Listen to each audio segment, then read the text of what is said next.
pin was really simple. It was set to 1, 2, 3, 4, 5, 6, 7, 0. And it actually came from the factory like this, so most people will not be modifying that. And if your target is using the same router that I got from my internet provider, then you'll be able to crack their password very, very easily. Right now, I just want to show you an example. I actually modified the router settings and I set the pin to be something more random. Again, it still has to be 8 digits and still has to be made out of digits only. So you'll still be able to cover all possibilities and crack it. And I just want to show you that this still works if the pin was more complicated than just 1, 2, 3, 4, 5, 6, 7. So I'm just going to run wash again.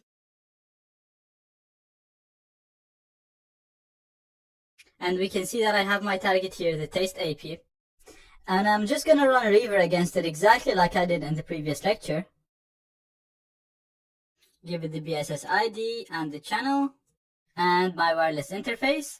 I'm going to hit enter.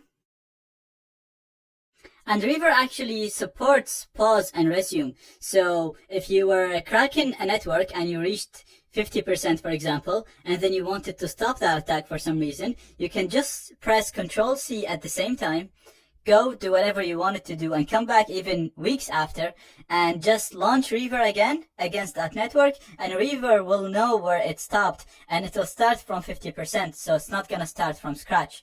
So with this, I'm going to tell it, yes, please resume. And it's going to start with me. So you can see that so far I tried 25 pins. And it's just going to keep going. And it's going to try to brute force all possibilities. And if we look at the start, you'll remember that it said there's 11,000 possibilities. So it can actually cover all these possibilities. It's not a huge number. And then when it covers all of them, it will definitely be able to get the pin and then calculate the key from the pin. Now I'm going to Ctrl+C out of this because this is actually working properly, and I just wanted to show you what it would look like while it's working if the pin was a bit more complicated. So you can see right here it reached 0.37%, and it's saying that the estimated maximum time is 6 hours 5 minutes to cover all possibilities. So you might actually be able to guess the pin before that time and get the key, but the maximum time that you're gonna have to wait is 6 hours 5 minutes and 18 seconds. Now if I go up, now notice that it's 0.37%.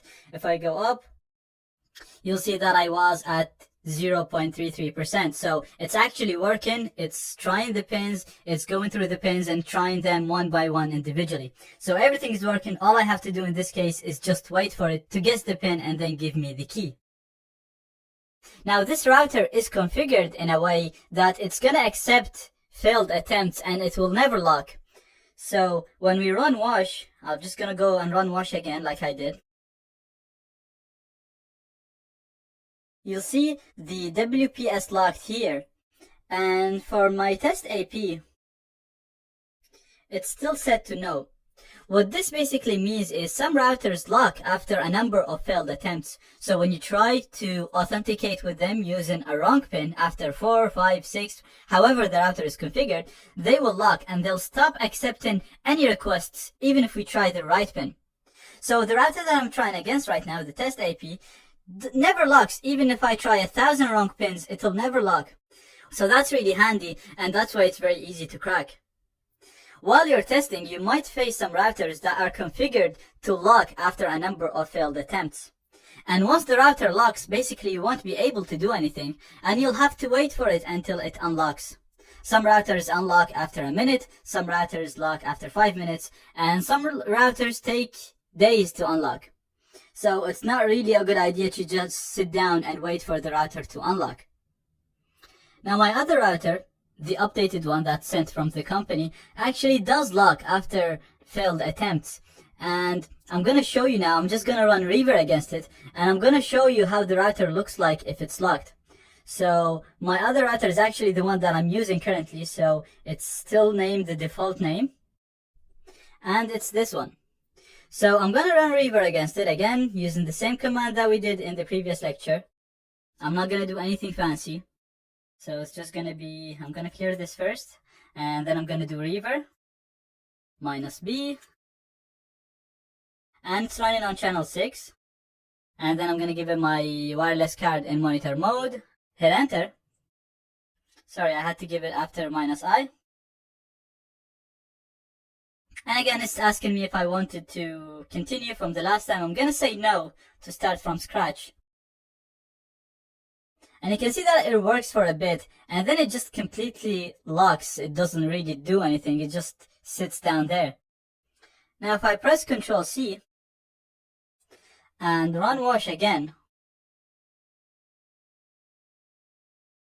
you'll see that the router got locked right here, and it won't accept any more requests right now. So we can't really do anything at the moment because WPS is locked.